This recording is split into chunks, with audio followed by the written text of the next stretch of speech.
Hello. I literally just got home. My girls had a 2-hour delay today. It is snowing like crazy.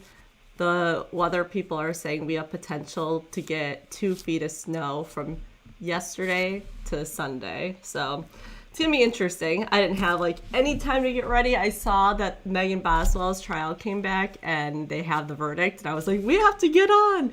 So if I look disheveled, I am disheveled. I'm going to go ahead and put myself in the corner.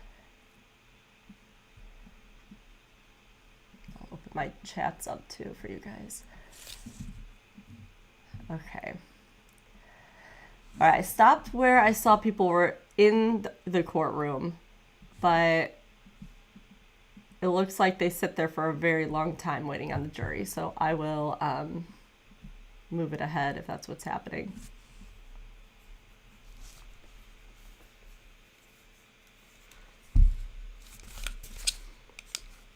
So disheveled, I have my headphones on the wrong ears. Okay, let's see what we can find.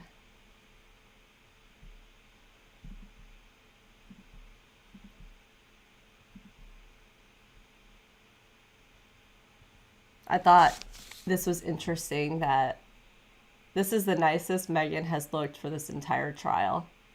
Like, she actually did her hair every day. It didn't even look brushed. Not saying it to be mean, just this is definitely the day that she actually tried.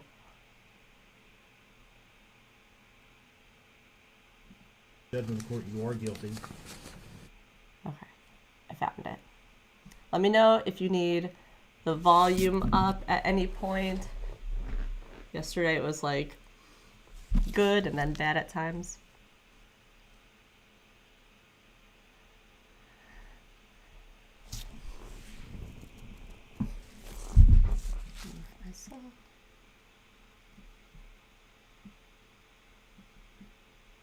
All right, jury's coming in.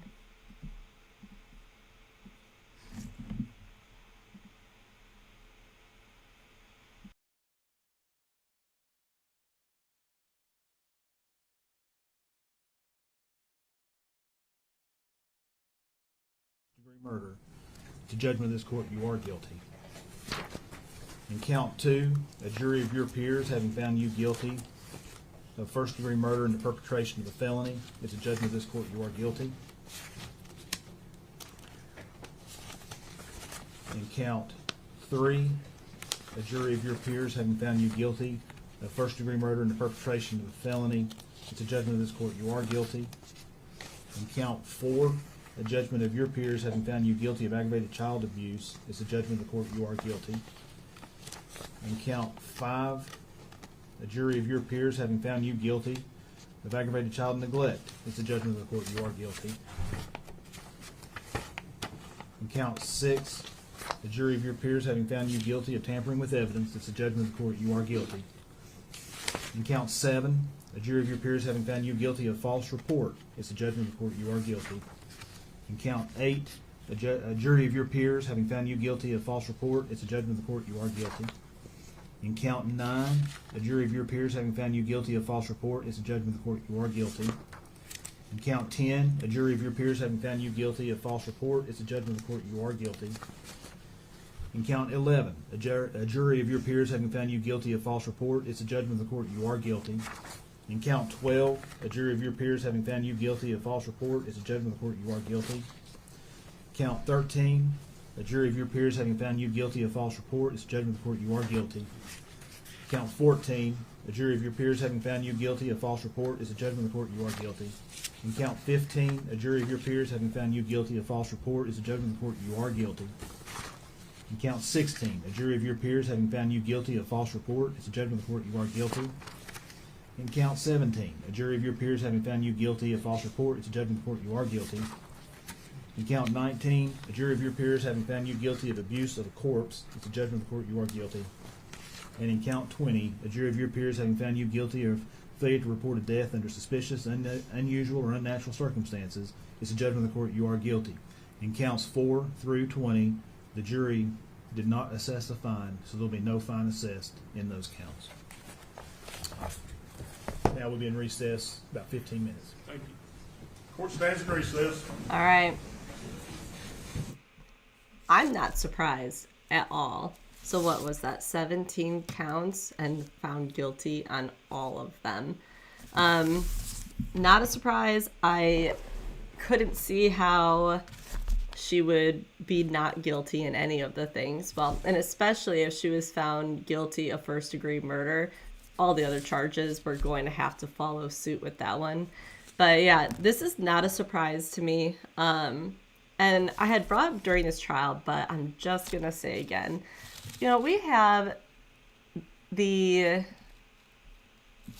death penalty in some states, and we have it for a reason. And she is in a state that has it. And I am pretty surprised that they didn't put that as an option for her. Yes, when this happened, she was 18. That's technically an adult in this world.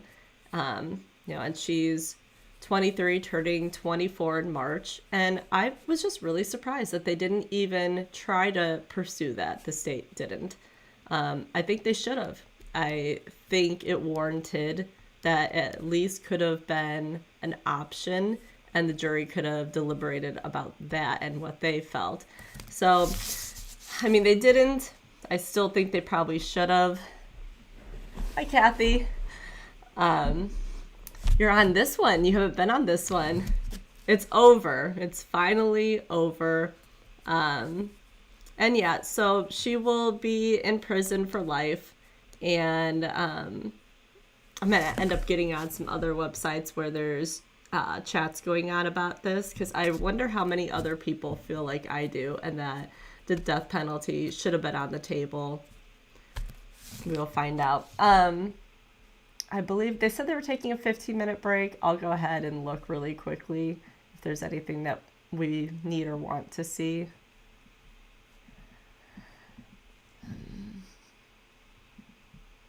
I'll move myself back over just for the moment.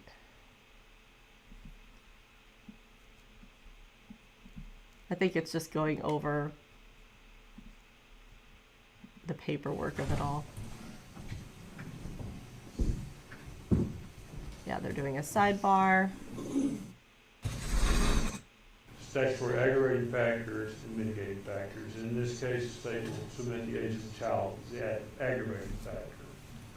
Our mitigating factors, we've listed several of those. They include no significant criminal history, her youth and age at the time the offense was committed. She was 17 when she had Evelyn. She was 18 when Evelyn died.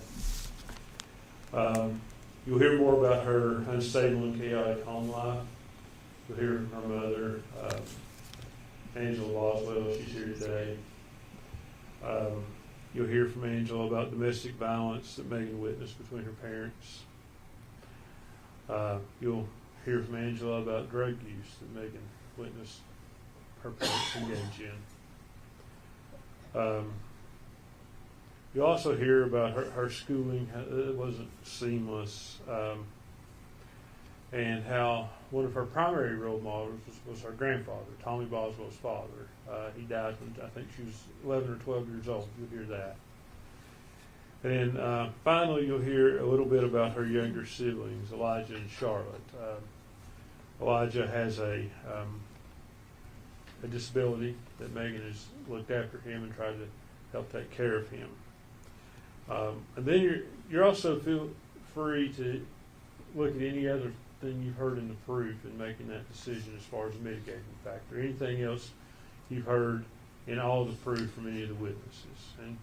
And also you'll probably hear from Gail Kite. You've heard from her once before, but you'll hear a little bit more from her about the shape Megan was in when she came into her home. And you'll hear from, we expect to call Mary Boswell. She is Megan's. Okay, so this doesn't happen often this way, but it sounds like they're rolling right into sentencing. So we'll get to watch victim impact statements. They will, like he is saying, they will talk about Megan's home life growing up and factors that have affected her as a person. I'm sure it's just to try to make them feel bad so she won't get full life in prison, or maybe there'd be an option for parole. But they're doing it today and it's not getting pushed off, which a lot of times sentencing is like pushed off a week or two, and even sometimes a month. So that'd be good that they're doing this and that we are here for sentencing. And since the Monica Sementelli trial isn't coming back till next week, we have time. All right, I'm gonna keep playing it. His grandmother, I think most of you recognize the name Old Mommy at this point. You'll hear from her and what she witnessed and her participation in raising Megan. So it's a hard decision. It's not a light decision.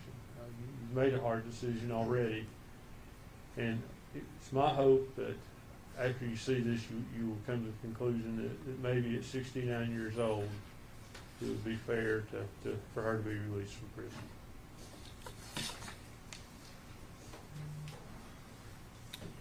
All right. General, proof. Yes, Judge. At this time, the state would introduce a copy of birth certificate of Evelyn Boswell. All right. That'll be Exhibit 262. I'm going to keep the exhibits in sequential numbers, but I've started a new sheet for the sentencing part.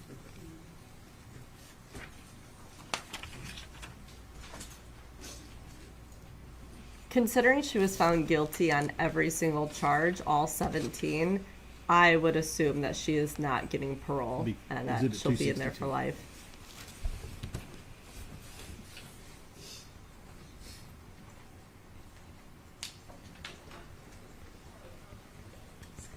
It's also very interesting if you missed it, but the mom, Megan's mom, is going to take the stand, and that is one of the people that Megan proof, Jim? tried to blame for Evelyn missing. All right. Mr. Scott. Who's we call Angel Boswell? Angel's her. Angel Boswell.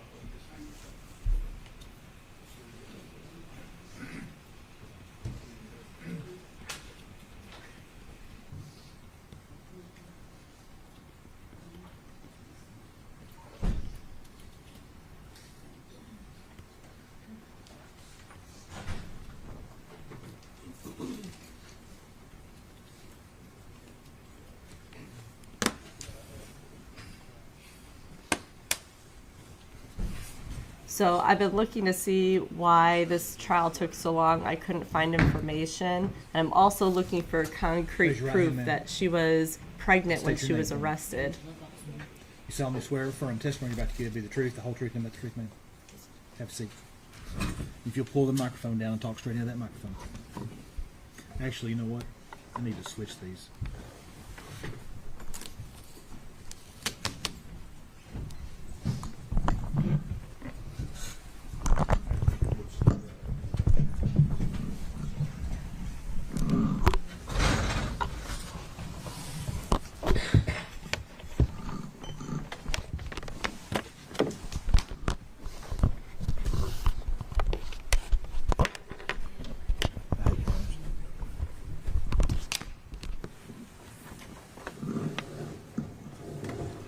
Yes, she was.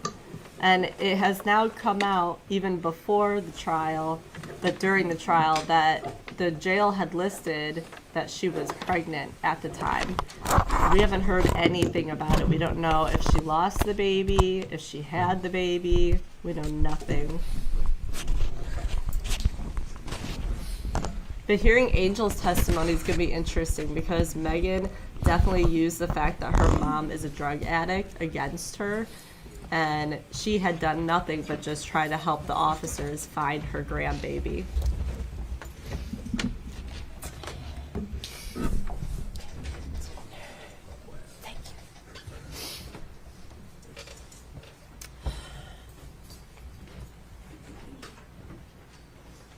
Ready to go, Judge?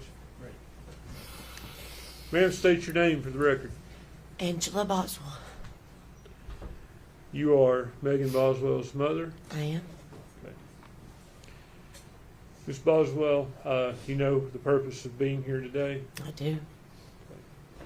I want to ask you some about Megan's home life and growing up, but I guess I want to ask you first a little bit about yourself.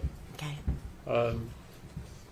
And I'm asking you these questions, Ms. Boswell. I'm not trying to embarrass you or cast any no, sir. aspersions. No. You married Tommy Boswell when you were how old? First time 15. You speak into that microphone just a little more, please. The first time 15. And when did you become pregnant with your first child with him? I had my first in April and turned 16 in July. So, Okay, and who was that child? Tommy Jr. Okay.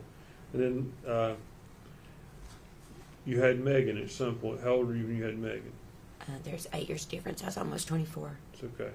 So, let's talk about Megan's life growing up. Would it be fair to say that during her lifetime she's witnessed drug use between you and her father? Yes. What type of drugs? Opiates, mainly. Scoot up and speak into that so the jury can hear you. Opiates, mainly. Did that drug use lead to other problems? Yeah. Arguments, fighting, yes. Okay. You say there were Strife strife. is what it brings, yes. Non-stop. Is that something that went on pretty much her entire childhood Yeah. growing up? Yeah, from the time she was pretty little, yeah. Okay. Mm. Good. Now, did she witness fights between you and her father? Yes. Okay. I think at some point her father was convicted of aggravated assault and kidnapping. Yes. Were you the victim in that? Yes. Mm.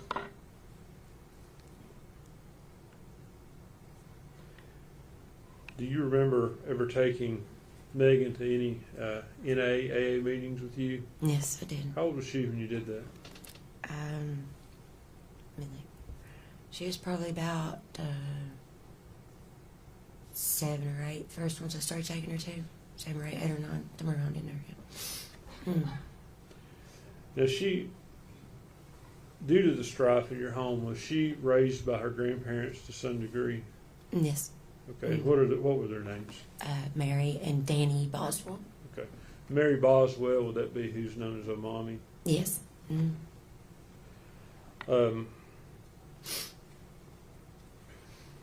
These problems, do you feel that it's partly your fault, the problems Megan's experienced? No, absolutely. Yes. Yes, absolutely. Now, unfortunately, your problems, that they went on up into, we saw a video in here of you being brought down from the jail to talk with her in 2020. Yeah. Mm-hmm. So even up until the time she went to jail, you were in and out of jail. Yeah. Okay. Yes. I've been. Have you been convicted of numerous crimes? Yes. Now, have you managed to straighten up at this point? I have, yes. You hoping to? Yes. I pray every day and just, to do my best and try. I've learned the importance of a mother's role, but not for Megan, I didn't. All right. I failed her on that miserably. And you're here asking the jury to give her a sentence of life as opposed to life without? It's Maggie is, at her core, she is a generous, kind-hearted person. And through all Maggie's went through, Maggie still has potential. She was trying so hard. She didn't repeat my mistakes. Maggie learned from my mistakes. And she was trying to do better with Eve. She wasn't repeating. And I think she got saddled with, just because of my mistakes that she did those, and that was not it. That was not the case with Evelyn. Would it be fair to say she didn't have a good role model for the mother should No, be? no, she did not. Okay. Answer any of Ms. Massengill or Mr. Harper's questions. I don't have any questions, Judge.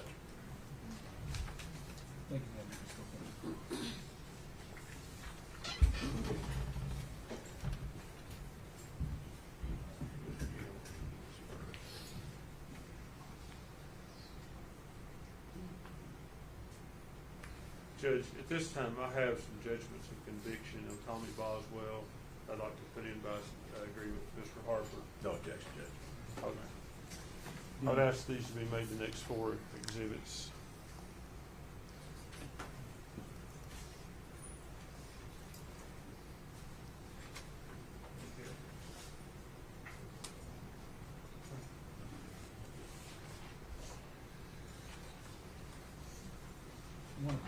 Mr. Scott, I want to enter the case number 61078 as exhibit 263.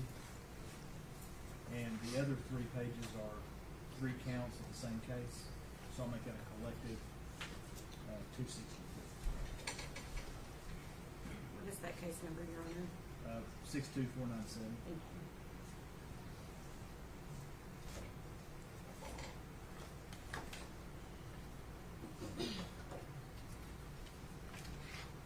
Sorry.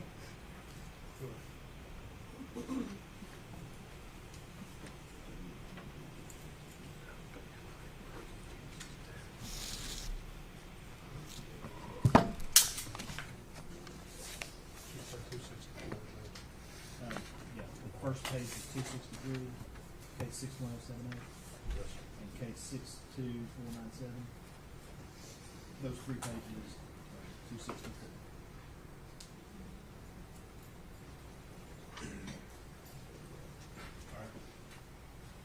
Your Honor, defense would call Gail Kite. Kite. It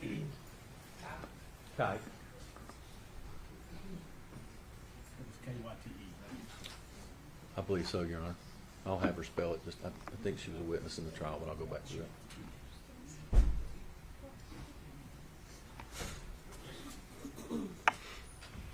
Any guesses if you think she's going to get parole or not?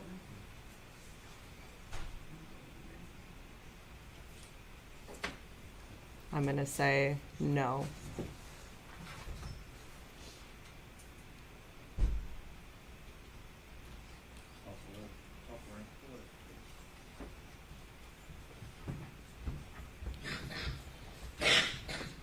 Raise your right hand and state your name for me. Gail Kite. Ms. Kite, do you solemnly swear from the testimony you're about to give to be the truth, the whole truth, and nothing but the truth, ma'am? I do. Speak into that microphone. I'm sorry, it's a little bit laggy because they have so Scott, many good people morning. watching Good this right morning. now. Just so I make sure here, spelling your last name, is it K-Y-T-E? It is. And Ms. Kite, you've previously testified in this hearing as a state's witness. Is that correct? That's correct. Well, thank you for coming back for this part of it. I know Ms. Boswell appreciates that. How long have you been working in foster care? 15 years. Do you remember when Megan Boswell came to you? I do. Do you recall what kind of shape she was in or state? She was in bad shape. She was one of the worst children that I'd brought in as far as neglect. What do you mean by that? She was very malnourished. She's very skinny. Her hair was matted to her head with lice. Impossible to even get a comb through. Okay. Well, when she came to you, were you given any background? I imagine in foster care you're given background or information of where this child is coming from. Were you giving any of that? I was. And what were you preparing for? In the intake papers, it mentioned trauma.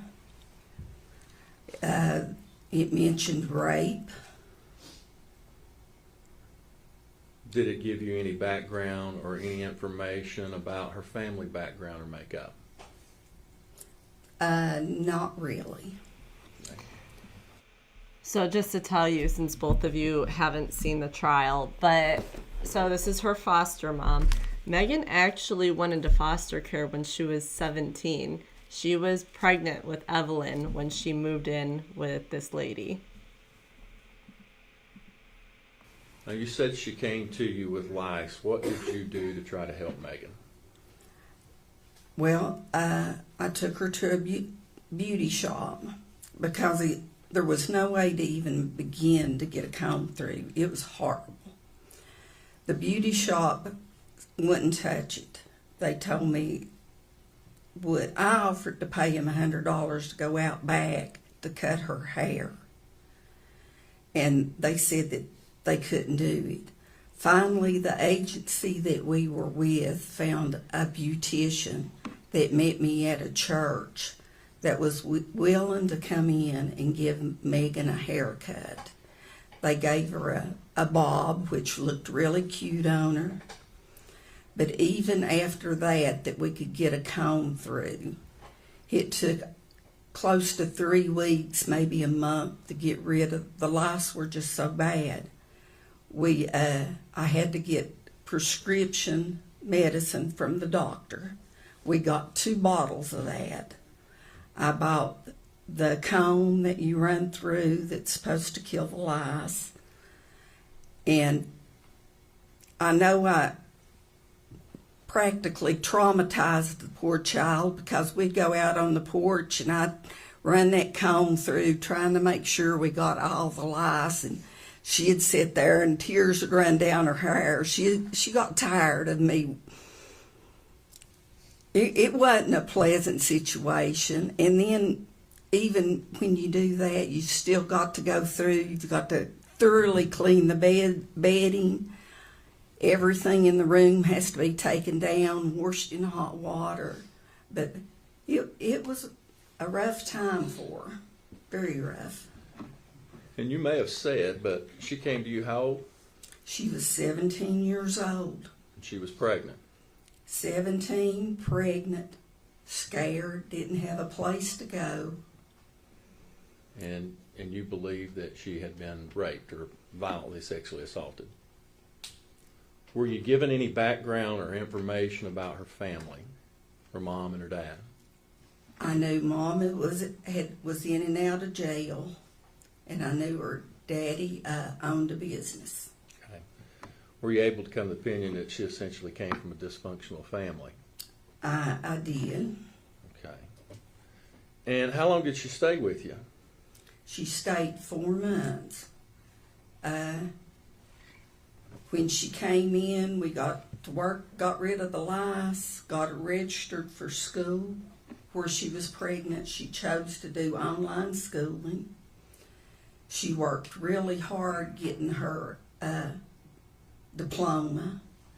If a test didn't go right, she was on the phone the next day with the counselor getting it reset. I never had any problems trying to get her to do her schoolwork or anything. She hung with it. She ever caused you any problems, disciplinary-wise or anything like that? No. Never? No. So that part was important to know, but she brought up school and having no issues with Megan when it comes to school. The reason why she was put into foster care is because Megan would not go to school. I don't know if her parents knew that she actually was ditching or if she was doing it behind their backs, but that is the reason why she was taken, because she was just not showing up and doing what she was supposed to do.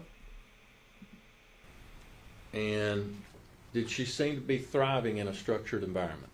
She did. She did. Was she making friends? She did. Did she seem to be progressing and coming out of the state she was in when she came to you? She very much so. And she was with you for 4 months. Did you form a bond with her? Oh, I did. We took up together immediately. It was during the winter. She learned me how to play card games.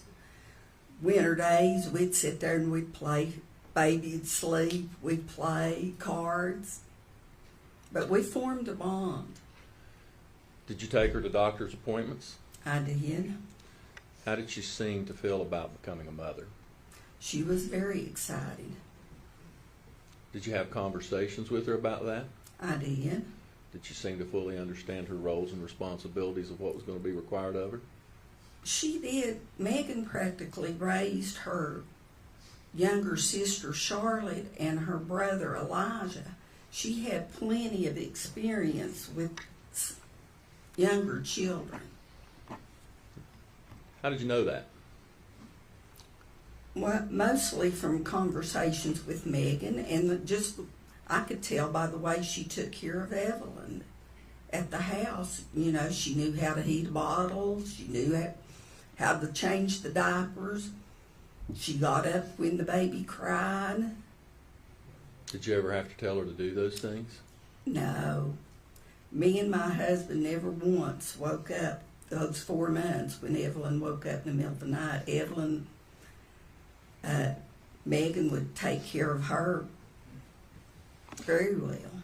And I ask you, and I want to clarify that, if you ever took her to doctor's appointments, she was with you when she came to you pregnant. Did you go to the prenatal appointments? I did. And did you go to follow-up appointments with Evelyn's pediatrician? I did. Okay.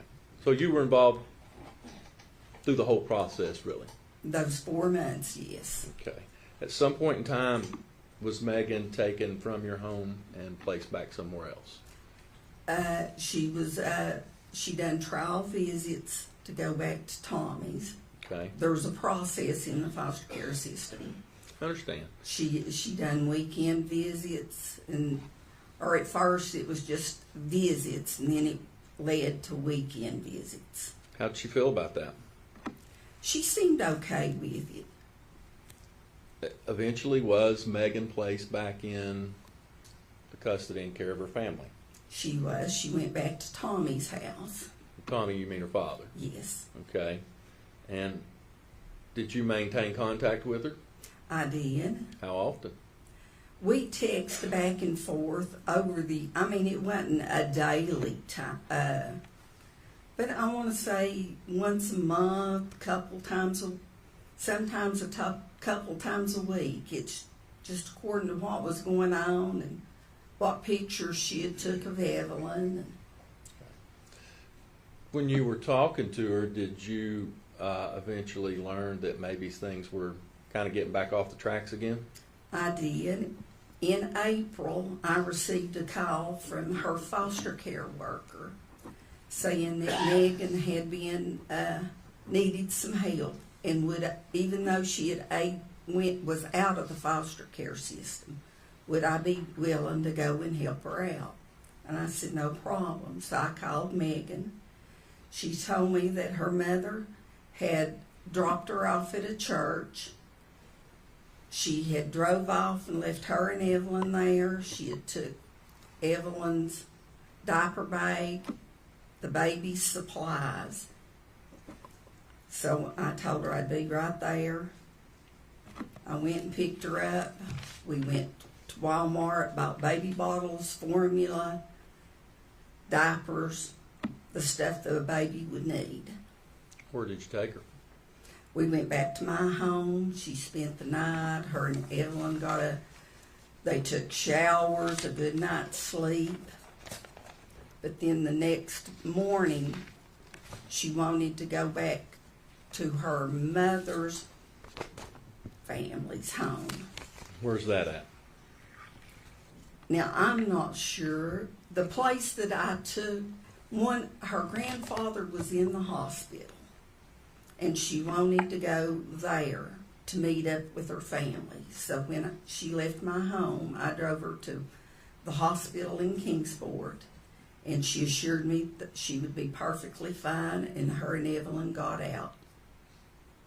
It'd be fair to say that Megan wasn't getting maybe the familial support from her parents that she was needing at that time. Yes. Okay.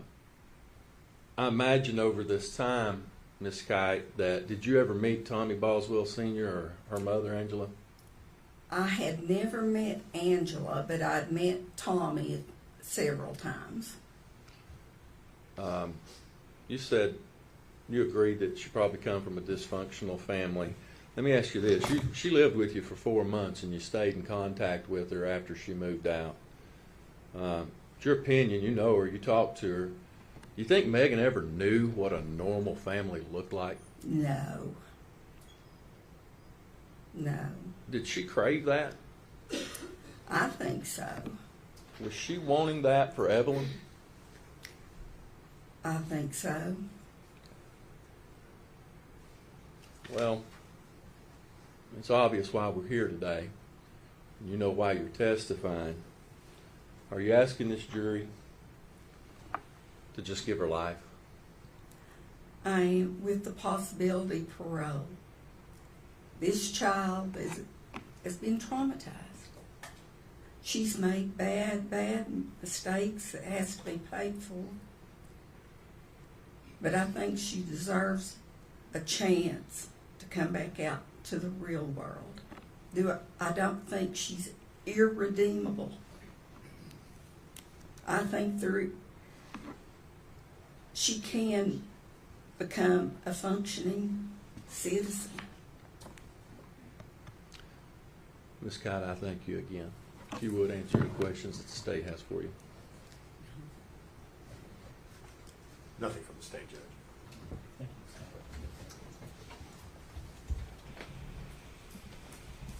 All right, really quickly also. So like I said, she went there when she was 17, pregnant. I think it's interesting. I'm totally playing devil's advocate, so don't completely attack me if you disagree. But, you know, she started off just now saying that it was one of, if not the worst abuse case that she had with foster children. And talks about how Megan, her hair was all hard and infested with lice and all this stuff. But she was 17. And, you know, I'm a girl, I have 2 daughters. And usually we really take that upon ourselves as we get older. You know, we learn how to brush our hair and take care of our hair and so on. And she was almost 18. And that's what was going on. And so I think that I feel like that shouldn't be in the abuse that she may have dealt with, because I feel like she played a role in that by not taking care of herself. Just saying. All right, let's see who's next. Judge, we call Mary Boswell.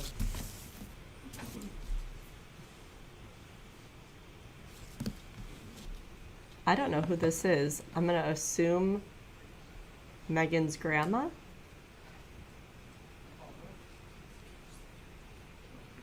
Maybe aunt.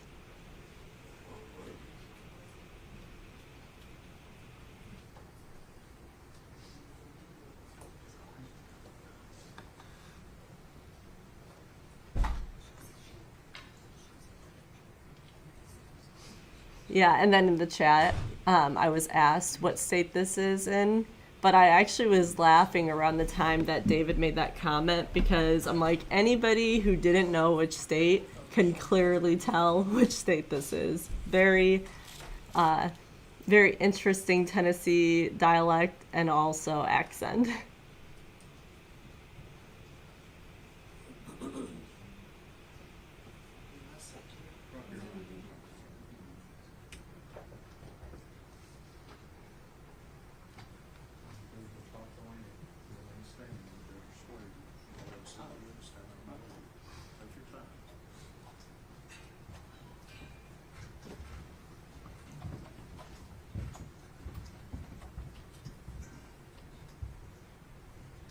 Raise your right hand and state your name for me. Mary Boswell. Ms. Boswell, do you solemnly swear or affirm the testimony you're about to give is the truth, the whole truth, and nothing but the truth? Yes, sir. If you have a seat right there and speak to that microphone. Okay.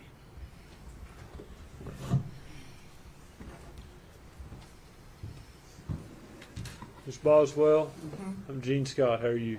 Pretty good. We're here today because the jury's trying to decide how long Megan will have to stay in prison. I want you to, I guess, your name is Mary Boswell. Not Mary Boswell. Okay. How do you know Megan? Sir, How do you know Megan? she's my granddaughter. Okay. Are you Tommy Boswell's mother? Yes, sir. And obviously you've known Megan her whole life. All of her life, I started keeping her from the time she was 2 months old till she was grown, off and on. Not all the time, but off and on. Was that in part because of problems between your son and her mother, Angela? Sir, Was that because her parents were having no, problems? she just loved me and her papaw, and she stayed with us, and we loved her, and so we'd keep her locked. Okay. Were you aware of the violence issues between Tommy and Angela? No, I didn't live in their home or nothing. I don't know nothing about what went on in their home, sir. Okay. We'd pick her up and keep her until she want to go back and like that, off and on. And have you always lived down there on the same property Tommy lives on? Or? I've now lived there for maybe 20 years, 21 or 2 or something like that. She lived there almost all Megan's life. Yeah, yes, sir. Oh, yes, sir. Okay.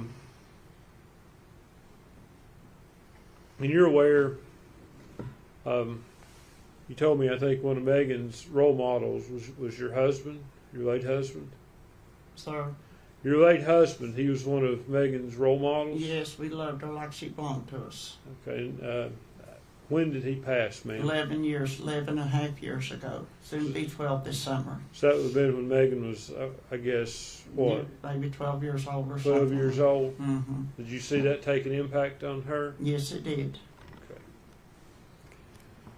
And are you here asking this jury for leniency today? Yes, sir, I am. Asking them not to give her a sentence of life without parole? I hope they don't, sir. I love her like she's. I hope they don't give her the sentence like that. I'd love to give her my home if I could take her home today. That's how much I love her. I understand. Thank you, Ms. Boswell. Answer any Mr. Harper or Ms. Masseyville. No questions, Judge. Ms. Boswell, thank you so much. Okay, I'm leaving. Thank you. Everyone down there.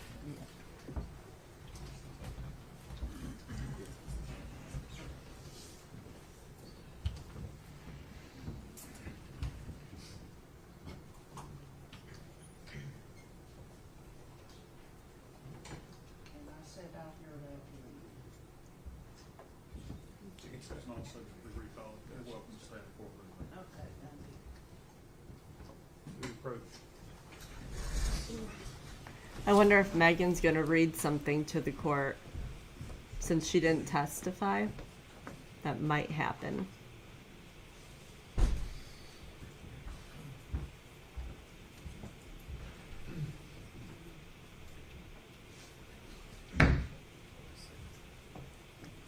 Ladies and gentlemen, I'm going to have you go with the officer for just a minute.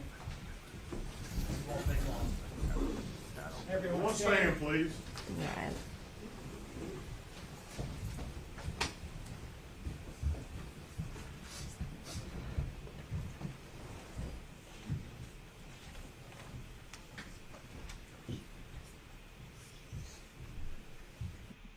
If you wanted to. Yes. After consulting with me, Mr. Horn, and talking about your case and hearing what's happened here in court and all the evidence, do you wish to testify or not? No, You do not wish to testify? I do not wish to testify. And Ms. Boswell, you're still under oath from yesterday or the day before. You understand that? Yes, sir.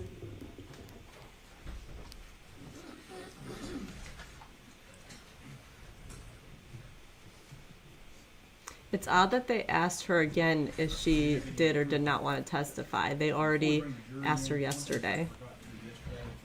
When we excused the alternates, I took the contents of one of their books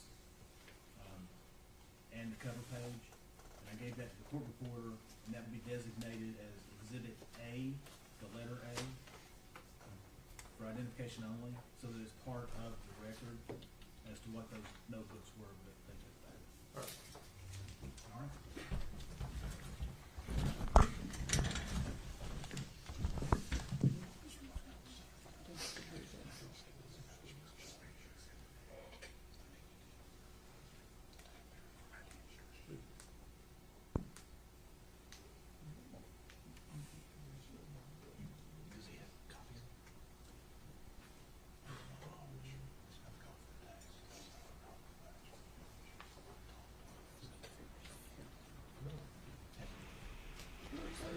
Law and Crime had an issue 2 weeks ago, and I'm thinking it happened again.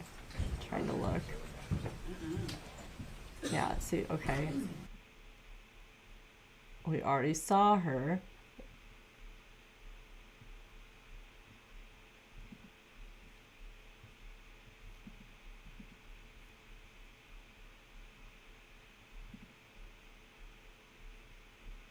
All right, this is live and it's frozen. Yeah, let me see really quick if I can find a different one.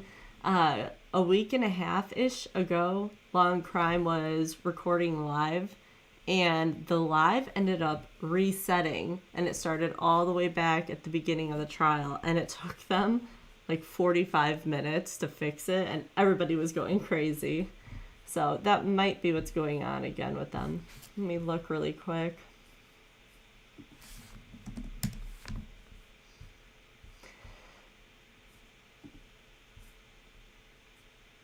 Alright, so this computer says that that is still frozen just like that, but that it's live.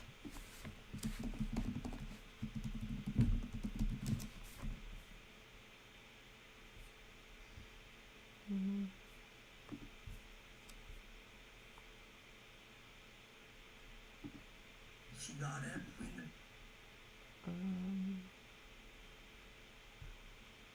Okay, Court TV has it live, but they are on a break after this. So I'm going to pull it up, and then we'll talk while we wait.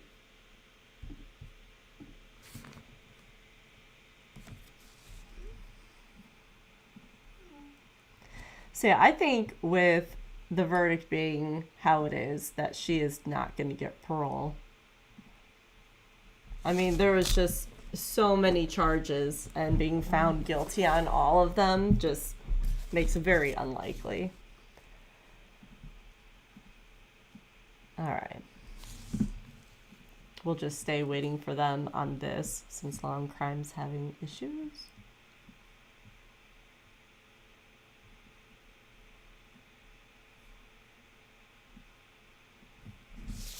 I was surprised that Angela didn't give more emotional feedback and comments when she was on the stand.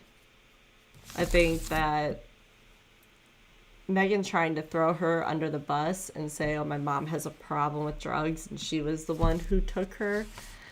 I just thought maybe her mom might try to address that as she's talking, but she didn't. Yeah, Sam, it was 17 charges, and she was found guilty on all of them. It's not good.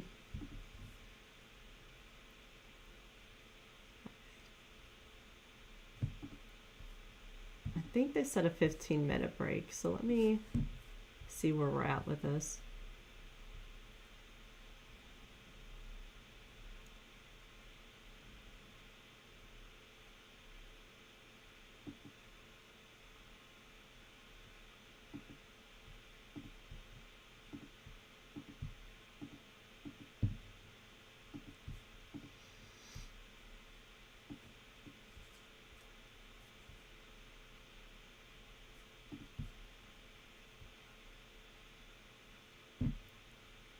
Okay, we're in like 12 minutes right now, so hopefully they're back in just a couple minutes.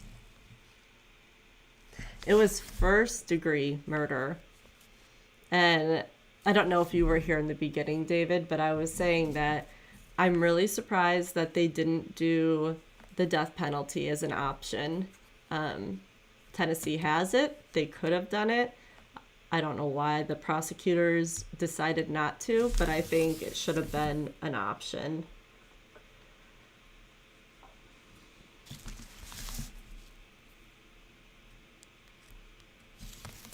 And I think the jury would have had a hard time making that decision, but there's definitely a chance they would have gone that route since she was convicted of first-degree murder and then all the other charges.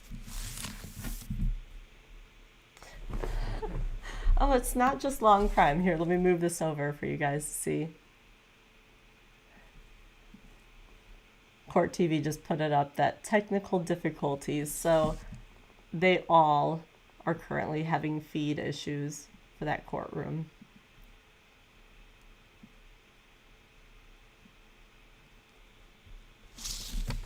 I really hope that Megan says something, reads something, anything. It would be nice just to hear any remorse or just something like that, as opposed to just staying quiet.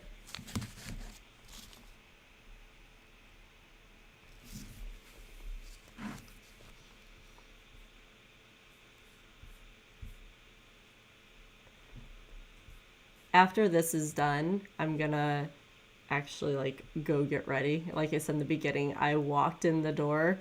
It's freezing outside, but I walked in the door and hopped right on here. And I said, if I look disheveled, it's because I am. So after this, I'm gonna end up getting myself ready and then starting the rose petal murder.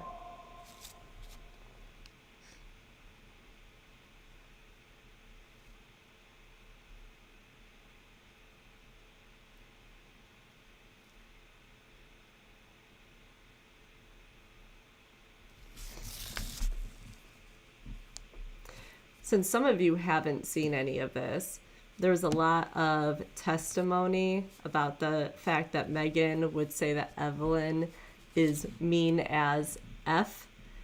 And that's how she used to describe her to everybody. There were like 4 different times that she talked about how Evelyn was just a very mean, angry baby.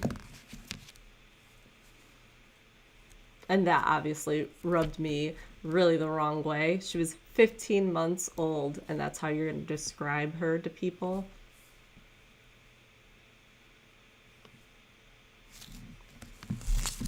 You don't think they can do a death penalty? I mean, she's 23 right now.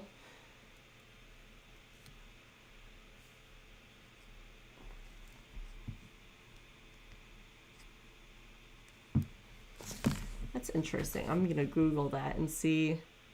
It could also be that certain states have laws on the age. I mean, I would understand not having it on the table if Megan was 18 right now. But considering next month she'll be 24, just surprised. And that may be at the time of the offense. I'm still going to Google this. Let's see.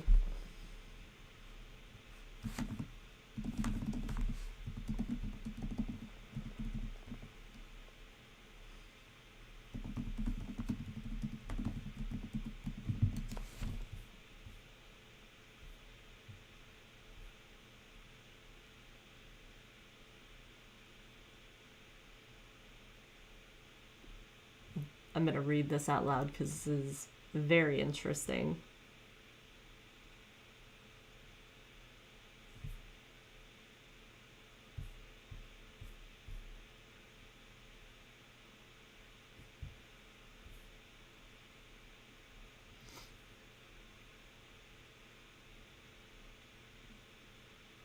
The minimum for the death penalty is 18 years old.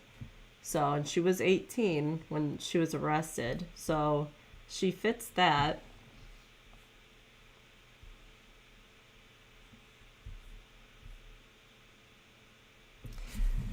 But it says for capital punishment that there are other factors that get tied into it. And one of the big ones, literally it says number 1, it is the murder was committed against a person less than 12 years of age. And the baby was 15 months and Megan was 18. So yeah, I think they actually could have put it on the table, but they didn't, so it's off the table.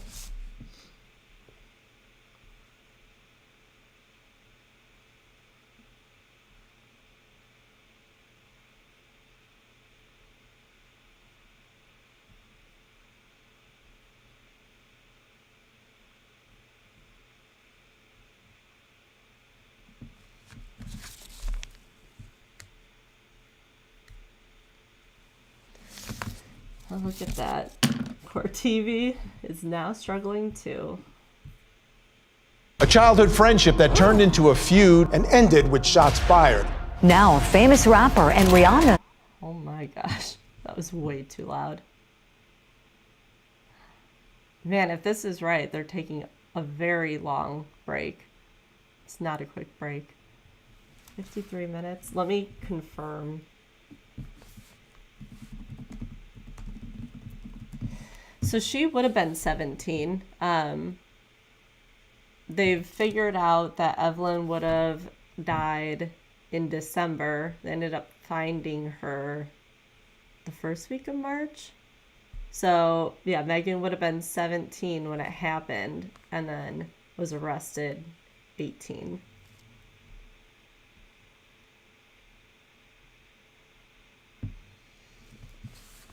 Oh, you do think maybe Pearl.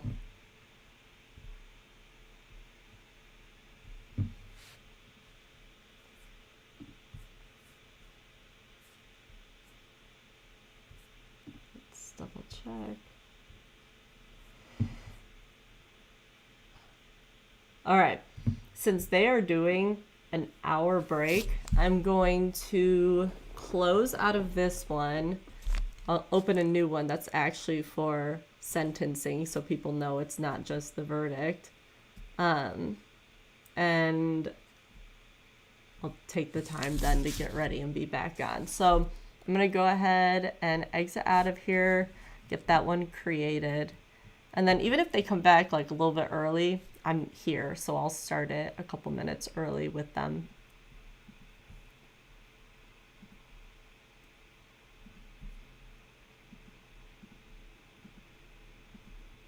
If you end up not going over there with me, thanks for popping in and saying hi. I love when people are all talking and saying their opinions.